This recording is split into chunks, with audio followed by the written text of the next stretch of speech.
Resident Evil. Outbreak. File 2. Hello out there, YouTube community. I have the bonus video for Flashback. Alright, there are technically 3 endings to this level. My first video, I got the good ending, which would unlock Dorothy, just to show y'all what you would see. Alright, if you were playing as Kevin. Today's video is going to be the easy way to get the very hard clear so that you can unlock Infinity Mode. Alright. And it's an alternate path and an alternate ending.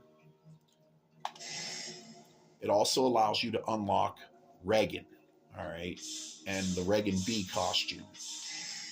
All right, as you can see, I already have both of them unlocked.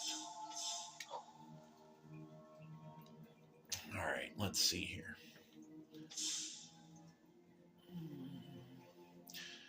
I managed to get this using Cindy, all right, because of Cindy's herb case. All right, I'm going to go with the Cindy D costume, since that is the hardest costume to unlock.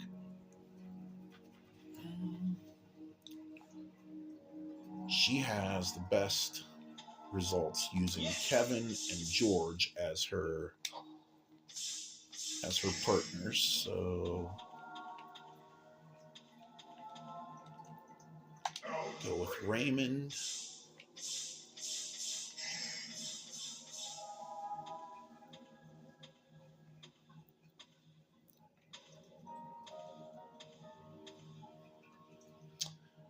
And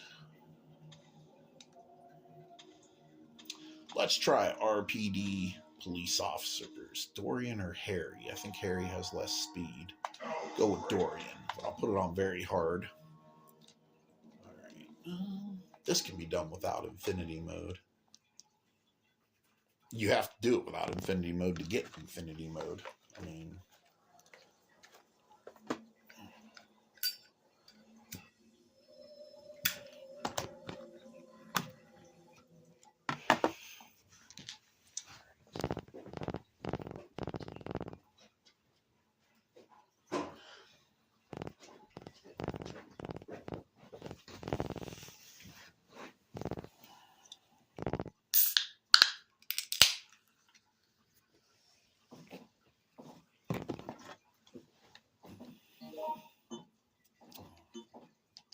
Hey, you! Hey. Give me them extra handgun rounds. I'm going to need those. Excuse me.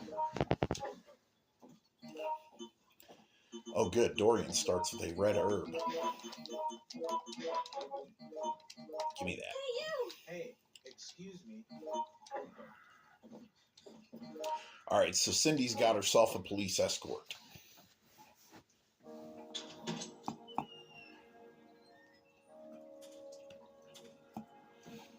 I noticed many visitors around here. Okay. I hear the city's in quite a state right about now. The level starts as normal. These woods that used to be a neighboring town. It's easy to get lost, I'm afraid. Let me show you the way. Let's hope no one gets hurt. It's not like there's a decent hospital around here after all. Hospital?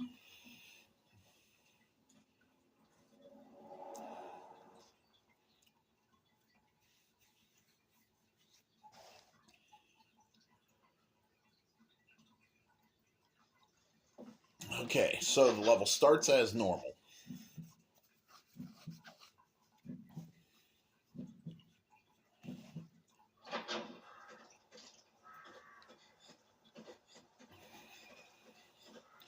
Okay, grab your blue herb.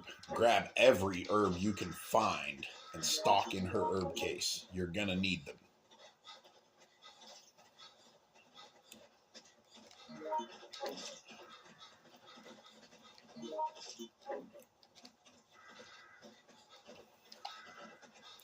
Okay, that's the Mountain Safety Chair Commission. The memo that the hiking trails have been blocked off and are not allowed to be in use.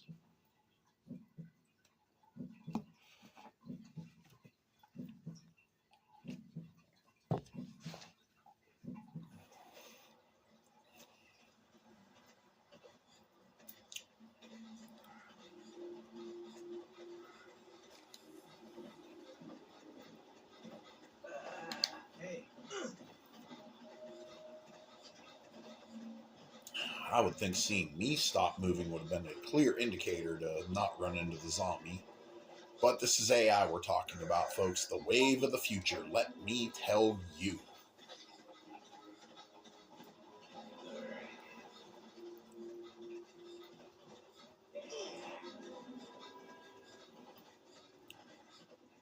You won't need to worry about the chemical bottles. Excuse me. Because you won't need them. Already got 3 herbs? I do. Alright. I got the red herb. And full on green. Alright. Now, in order to start the Regan event, you merely have to survive on the mountain trail or hide at the cabin until the suspension bridge collapses.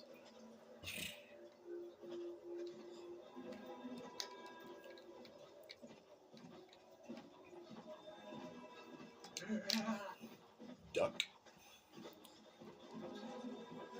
Oh, I couldn't judge the distance that well.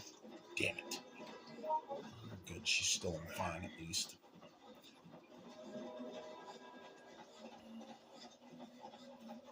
You don't really have to focus on getting weapons too much, because when you get to the big suspension bridge at the end of the level, the zombies and the yellow jackets, you can't kill them. You can only stun them. I only came here to get the blue herb.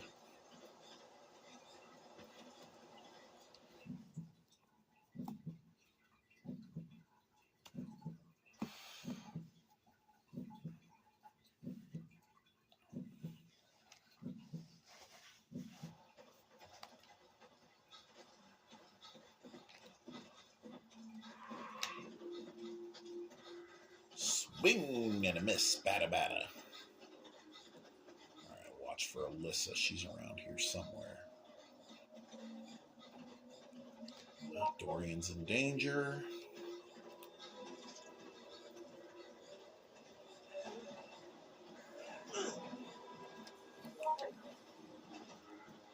Uh-oh. This could be bad. And let's get out of here. They're both in danger, son of a bitch.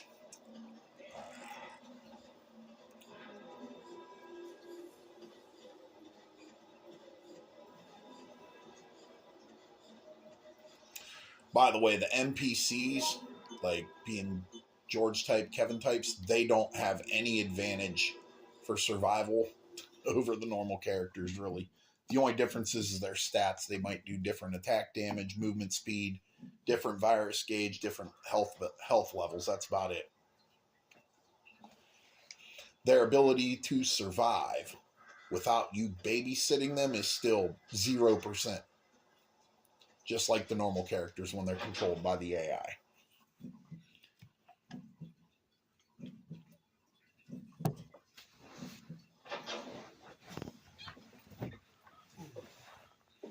Alright, but literally you sit here and wait at the cabin. You really don't even have to go out and get the items because you can always get them later.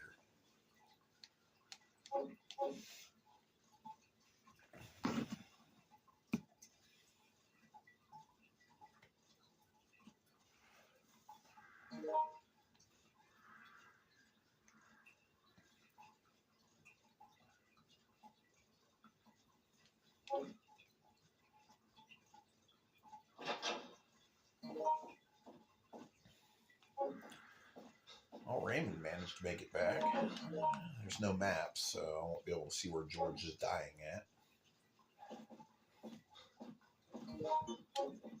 Hey, over there. Hello?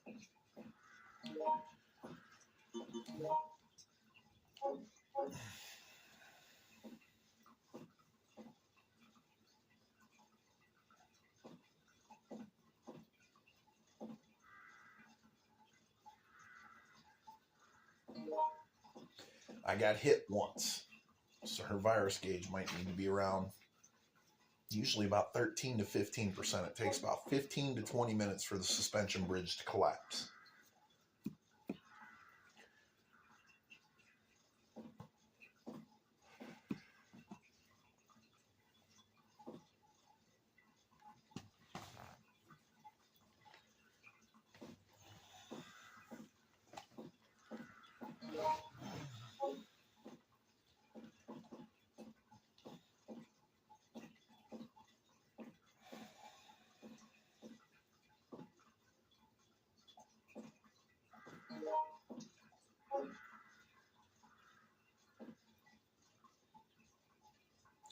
Regan event is also part of the event checklist. So you have to do this playthrough to get 100% event checklist as well.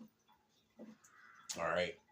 In order to unlock Infinity Mode, all of the 5 main stages have to have a completion of 100% of the event checklist, and you have to complete all 5 of them on very hard difficulty. This is just an easier way than playing through the flashback stage and going through the hospital and having to deal with Al and having no ammo to fight him off. At least till you get the axe.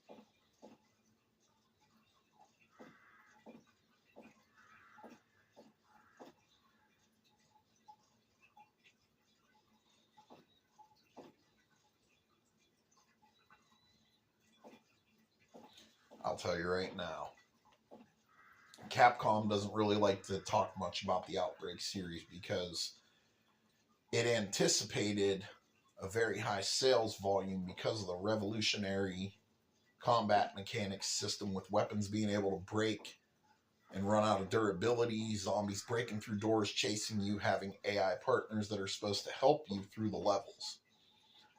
And it was a huge flop, most notably because the single player mode absolutely sucks when it comes to the AI. They're terrible. The online play was where this game really shined before Capcom shut the servers down.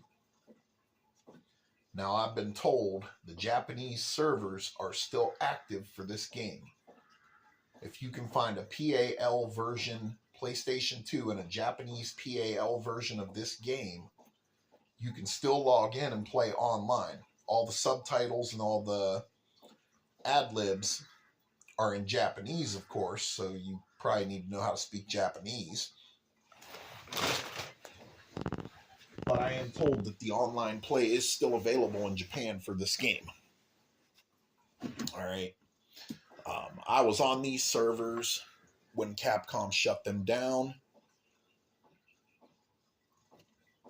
about 15 years ago. These AI bots can never replace a human player in this game. The human players are far better than the AI could ever be.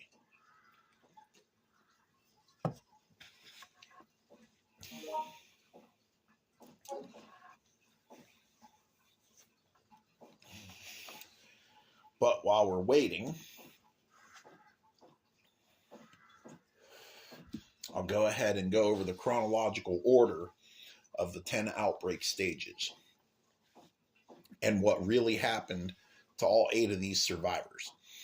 None of these survivors actually survived the Raccoon City event, even the NPCs you unlock. The only NPC in this game that survived was USS Rodriguez, because he flew his helicopter out of the strike zone out of Raccoon City right before the missiles hit. And there's actually an ending with that to End of the Road.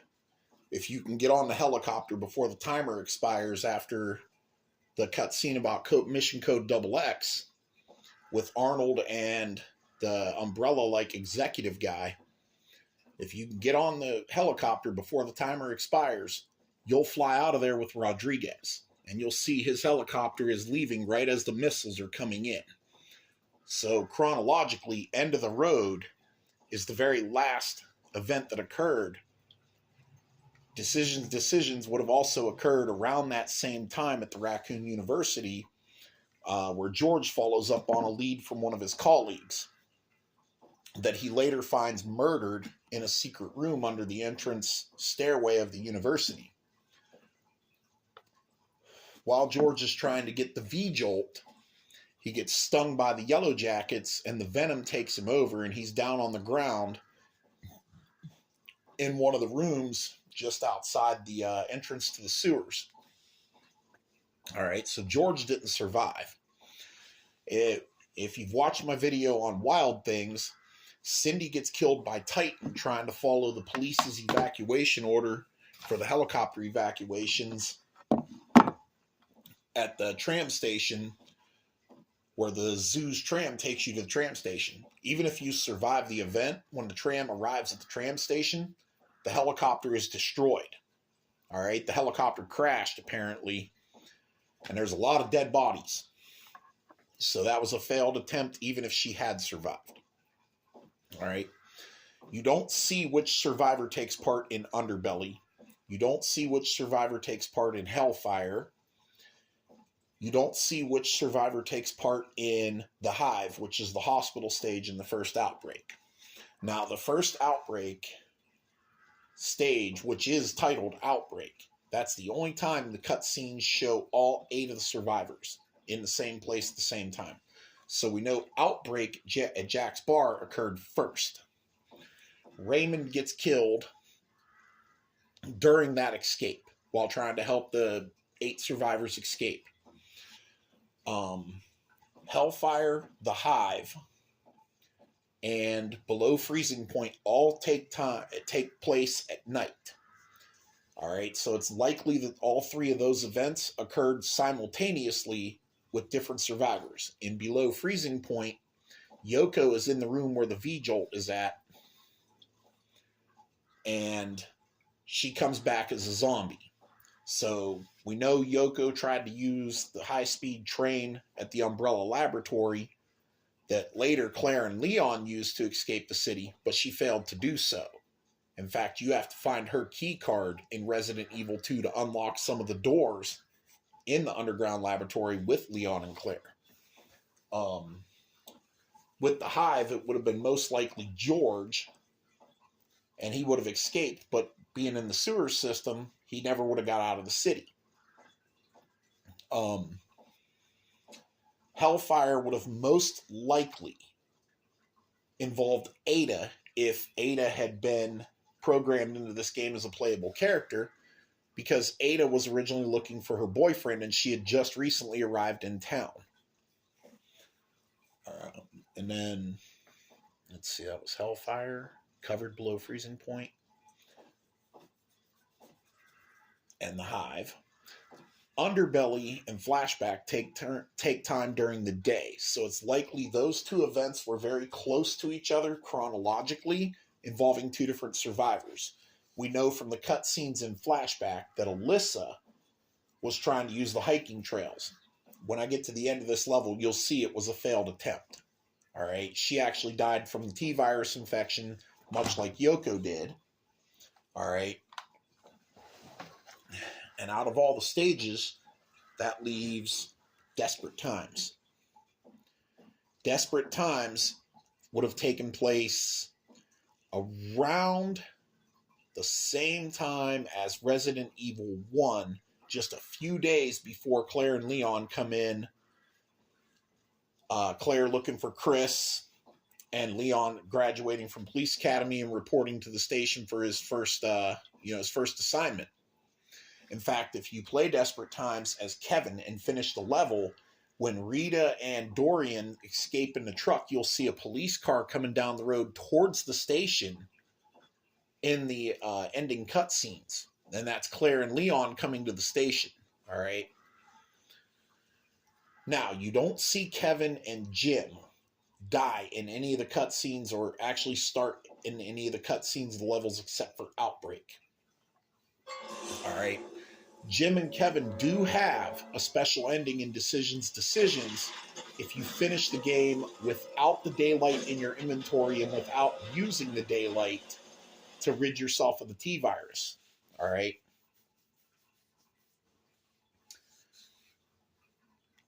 And what they do is they make their final stand right before the missile strikes occur, taking down waves of zombies that are trying to eat them before they die. All right. Now, the suspension bridge has collapsed. Regan has appeared.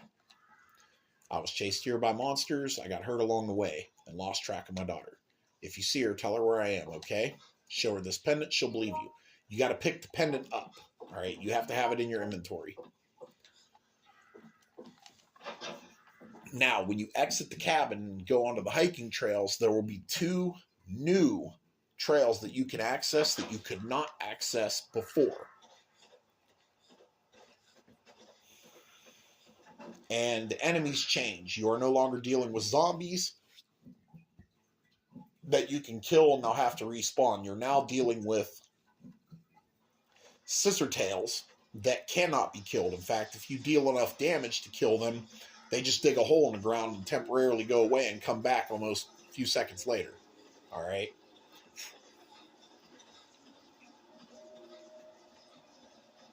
Let's watch Meat Shield run up and get drilled.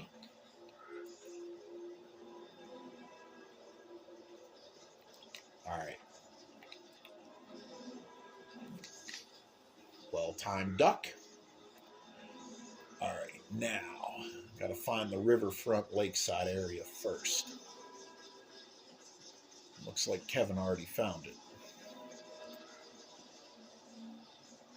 This trail's normally a dead end.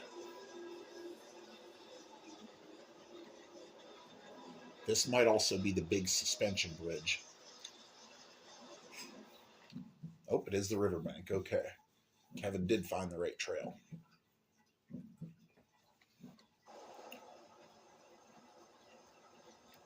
Okay, blue herb. Might need that. Green herb. Might need that. Okay, there is one file you can grab while you're here on the lake, on the riverfront. It's Lucy's name tag. Not sure what it comes from. It just lists her blood type as blood type A and date of birth June 2nd, 1994. All right, now when you talk to her, she'll ask, who are you? I'm not supposed to talk to strangers. My mom's looking for me. I'm waiting here. Give her the pendant. Talk to her again. Oh, this is Mom's pendant. You know where she is? Oh, she's in the cabin. Thank you so much. All right, now you got to go back to the cabin. I'll show you why to go back to the cabin. It's part of the event checklist.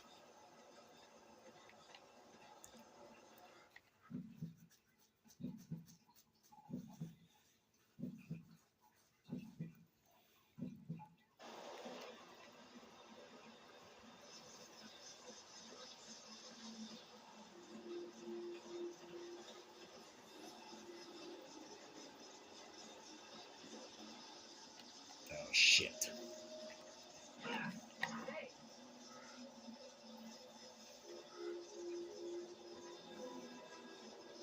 Kevin wouldn't have been able to dodge that anyway with his kick, but the AI won't even try to use their defensive abilities. He should have pulled his gun up and started shooting.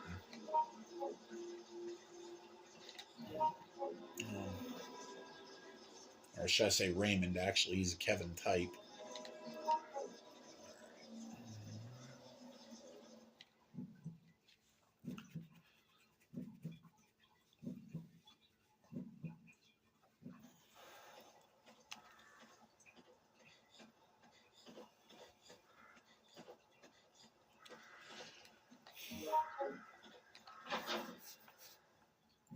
Now, in the easier difficulty levels, Regan will give you a grenade launcher with, I think, 6 flame rounds in it.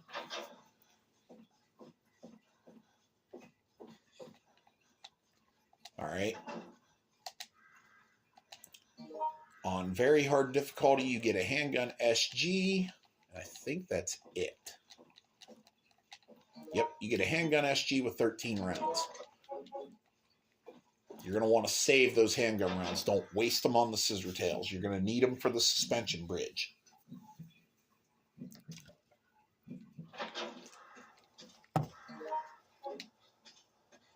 Now, you got to find herbs on your own, buddy. That's on you.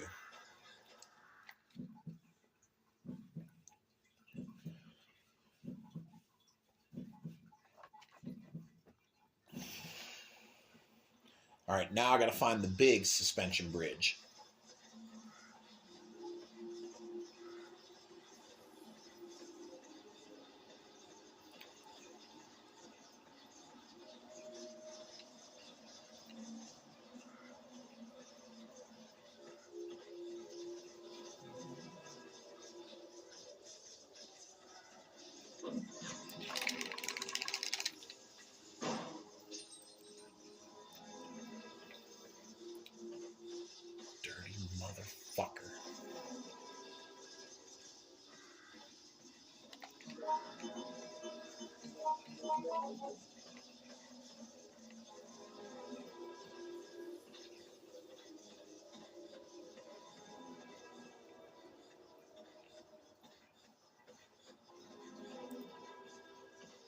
Okay, path that was once a dead end is now opened up. All right, I'm in fine status. Now, see the way I used the handgun SG defensively when that scissor tail fucking pounced on me? That's how you got to use it on the suspension bridge. You cannot kill any of these enemies, so don't waste your ammo trying.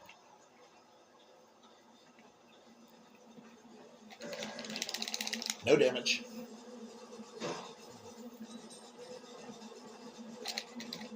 Duck. Oh, shit. Now I'm in danger. No damage.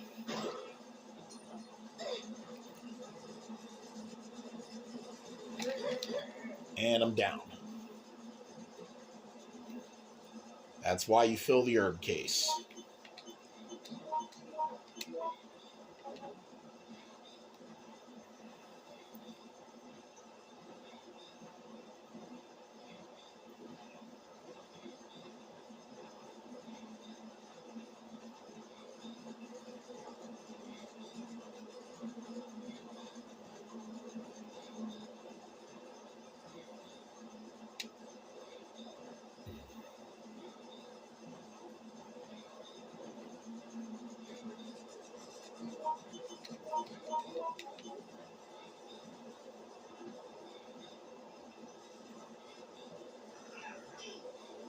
Use single herbs to keep your virus gauge down.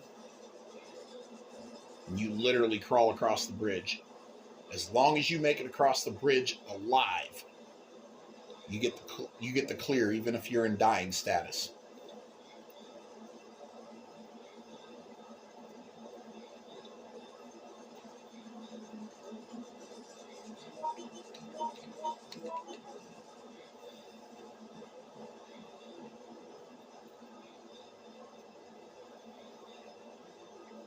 But if you pick yourself up off the ground, you see the zombies just follow you. So as soon as you pick yourself up off the ground, they're gonna attack you and just waste and drain you of all your healing items.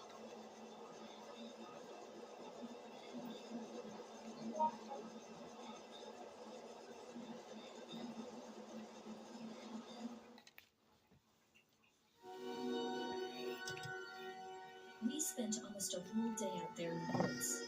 It turned out that we had no choice but to go back to town.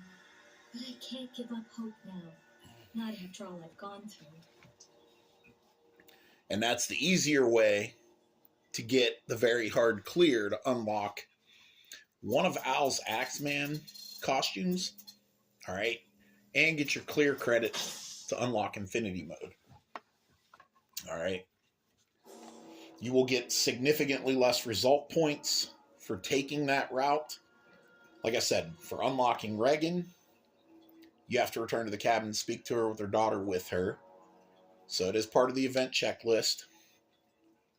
All right. And like I said, it's an easier way to get your credit to unlock Infinity Mode. Once you have Infinity Mode, then you can start worrying about special items and unlocking videos and so on and so forth. And to cover the no damage incidents where I got grabbed by the zombies. All right.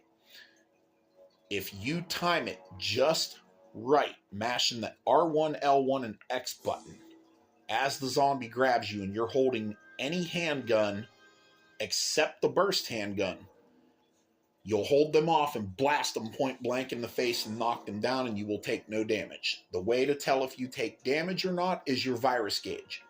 If your virus gauge increases when they bite you, then they bit you and cause damage. And even if you get the animation, you still take the damage. But if they grab you and the virus gauge does not immediately increase by like 3 to 5%, then you took no damage. You'll blast them in the face, knock them down, and just keep going. It was a lot easier to do that trick on the online play than it is in single player, but it's still possible. As you guys just seen, I was in danger. I should have got knocked to the ground, but I stayed on my feet. As always, folks, thanks for watching.